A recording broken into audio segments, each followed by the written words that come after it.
Bonjour et bienvenue dans le premier Podmas du podcast J'ai un truc à dire. Ça y est, j'enregistre le tout premier épisode des Podmas, donc l'épisode du 1er décembre qui va lancer la saison des Podmas. Je suis trop contente. En plus là, j'enregistre, il y a vraiment un mood, genre il pleut, il fait moche, il fait froid, j'ai un thé entre les mains. C'est parfait, c'est exactement comme ça que j'imaginais enregistrer les épisodes de podcast et j'espère que vous les écouterez aussi dans un cadre cocooning.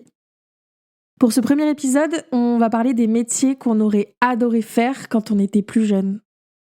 Pour ma part, j'ai toujours voulu être chanteuse et c'est pour ça que j'ai nommé l'épisode ainsi.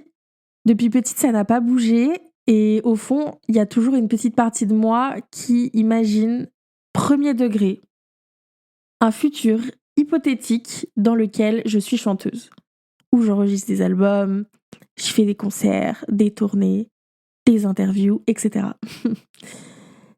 Si vous aussi vous avez déjà rêvé d'être une bête de scène, comme moi, vous avez déjà fait des concerts entiers dans votre douche, devant le miroir de la chambre ou même dans votre lit.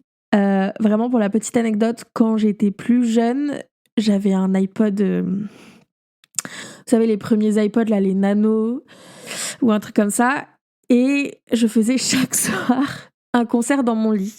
Donc j'avais mes écouteurs. Papa, maman, si vous passez par là et que vous entendez cette histoire, c'est véridique. Je mettais mes écouteurs et je faisais chaque soir le même concert, avec des variantes un peu, mais vraiment j'étais dans mon lit et j'avais les mêmes musiques, dans le même ordre. Parfois c'était des duos que soit j'imaginais chanter avec des grands chanteurs et chanteuses, soit avec des amis que j'adore. Et c'était mon goal, quoi. J'adorais ce moment et je vivais vraiment la scène. Et oui, comme tout enfant qui rêve de faire de la scène, et même pas que, je pense, mais je me suis déjà entraînée à signer des autographes, à sourire pour les photos avec des fans, à réfléchir à ce que je pourrais répondre quand on me proposait une interview et qu'on me demandait... qu'on me disait genre « j'adore ton travail, j'adore ce que tu fais ». Vraiment un melon. Mais voilà, je pense que c'est le truc au plus profond de moi. Il y a une petite partie qui croit, qui se dit « mais si t'inquiètes, dans 5 ans, on sait pas ce qui se passera, mais ça se trouve, tu seras chanteuse. » J'ai eu aussi une période, pendant très longtemps, quand j'étais jeune, où je voulais être archéologue. Encore une fois, rien de nouveau sous le soleil. Je pense qu'il y a beaucoup d'enfants qui voulaient être archéologues. Et moi, j'étais très fan d'Égypte. Et donc, je voulais absolument devenir égyptologue et faire des fouilles, aller dans des pyramides, faire des découvertes, etc. J'avais des tas de livres sur l'histoire de l'Égypte antique. Vous savez, des livres pour enfants, où on ouvre et c'est genre un sarcophage. Et en fait, chaque fois qu'on tourne une page, il y a un sarcophage en plastique au milieu. Et chaque fois qu'on tourne une page, ça lève une partie du sarcophage. Et donc, on découvre la momie au fur et à mesure avec tous ses attributs, etc. J'avais aussi des livres avec des très très belles images de l'Égypte. Je regardais les documentaires à la télé, pas forcément conseillés pour les enfants, vu que parfois il y a genre des trucs de momies et tout. Mais vraiment, j'adorais ça, j'étais trop trop trop fan.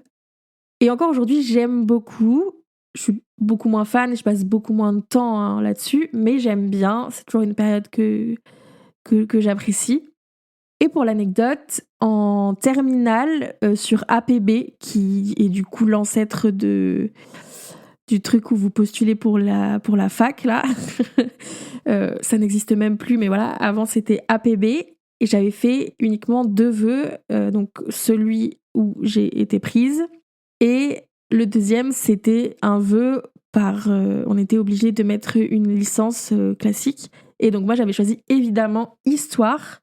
Et j'avais vraiment dans le but de me spécialiser dans l'égyptologie. Finalement, je n'ai pas choisi cette voie puisque j'ai été acceptée dans mon autre choix et j'ai décidé d'y aller, quoi. On va pas se mentir, l'archéologie, l'égyptologie, tout ça, c'est quand même très dur. Il n'y a pas beaucoup de débouchés. Donc c'était aussi un choix stratégique de pas y aller. Et j'ai eu aussi une grande période... En fait, tout s'est un peu superposé, quoi. Comme les enfants, en fait, on a toujours envie de faire tout en même temps. Où j'aurais adoré être architecte. Vraiment, j'ai été fascinée par les maisons, les intérieurs, les bâtiments, etc.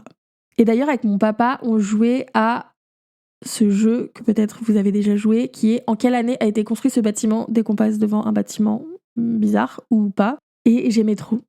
Vraiment, à l'école primaire, quand j'avais fini les exercices donnés par la maîtresse et qu'il y avait encore un peu de temps, je prenais des bouts de papier, genre des bouts de trucs qu'on avait découpés, qu'il fallait jeter et tout. Je les jetais pas, je les gardais et je les prenais. Et dessus, je faisais des plans style architecte de maison. Enfin, vous voyez, genre les plans, genre les carrés avec la délimitation des pièces, etc. Je faisais même l'ouverture des portes et des fenêtres, genre dans quel sens et tout. J'avais vu ça en voyant mon père travailler avec des archis et du coup, je m'inventais vraiment des intérieurs. Je délimitais les pièces, je plaçais les canapés, les fenêtres, les meubles et tout. Et j'aimais trop à chaque fois me dire, ok, là, 3 enfants, donc faut que je fasse une maison avec 4 chambres ou alors juste un studio. Et en fait, ça me plaisait trop d'imaginer un appartement, enfin genre le plan plutôt, d'un appartement adapté à un profil que j'avais inventé, quoi. Et franchement, je me trouvais super professionnelle pour l'époque. Avec le recul, si je devais retrouver ça, à mon avis, ça n'a rien de professionnel, hein, mais dans mon souvenir, j'étais très fière de moi. Et puis, j'ai découvert qu'il fallait faire des maths pour être architecte. Vraiment, littéralement, ma bête noire. Je pleure encore. Enfin, j'ai pleuré quand j'étais en licence, quand il fallait que je fasse des maths. Vraiment, je déteste ça. Et je pense que c'est vraiment ça qui m'a fait abandonner l'idée de devenir architecte, parce qu'en soi, c'est pas comme chanteuse ou archéologue, où c'est beaucoup plus compliqué. Ça aurait été possible, je pense, pour moi de devenir architecte. Mais vraiment, l'idée de faire de ma profession une activité où je fais des maths tout le temps, ça me donnait tellement pas envie. Et j'ai fini par abandonner cette idée. Et puis en plus, au lycée, j'ai même pas fait de maths puisque j'ai arrêté en seconde. Donc clairement, c'était impossible pour moi. Voilà, je vous ai résumé les métiers que j'ai le plus voulu faire quand j'étais enfant. Aujourd'hui, en fait, je ne fais, comme vous l'avez entendu, aucun de ces métiers de près ou de loin. Et honnêtement, les études que j'ai faites, et ce sera peut-être un autre sujet, mais c'était pas une passion non plus, quoi. J'ai fait des études de communication et j'y suis allée parce que à l'époque, en mode c'était il y a 20 ans, non. Mais on nous promettait des débouchés, on nous disait que c'était à la mode en fait ce genre de métier et c'est vrai, ça l'était. Et du coup, ça faisait partie de tous ces métiers de la communication, un peu de ces nouveaux métiers en rapport avec le digital qui feraient partie de l'avenir. Et donc forcément, ça donne envie de faire des études pour quelque chose où on sait qu'on aura du job, quoi. Mais bon voilà, la vie est longue et perso, je me vois pas exercer le même métier toute ma vie. J'ai des envies qui changent, une personnalité qui évolue et j'espère pouvoir toujours trouver un métier qui me corresponde et qui corresponde aux différents stades de ma vie en fait. J'espère pouvoir avoir ce luxe tout au long de ma vie. Et franchement, c'est cool parce que ça devient de plus en plus facile de changer de voie, je trouve. On n'est vraiment plus à l'époque de nos parents où ils faisaient le même métier pendant 30 ans et honnêtement, tant mieux, parce que je n'aurais pas pu le supporter, je crois. Voilà, c'est tout pour aujourd'hui. J'espère que cet épisode de podcast vous aura plu. N'hésitez pas à venir me dire sur Instagram quel était, vous, le métier de vos rêves lorsque vous étiez enfant. Vraiment, j'adore savoir ça. C'est ma petite curiosité personnelle qui sera satisfaite si vous répondez à ça. Vous pouvez trouver le compte en tapant @j'ai-un-truc-à-dire.podcast. Nous, on se retrouve après-demain. Je vous souhaite une bonne journée, une bonne soirée. Prenez grand soin de vous. Bisous!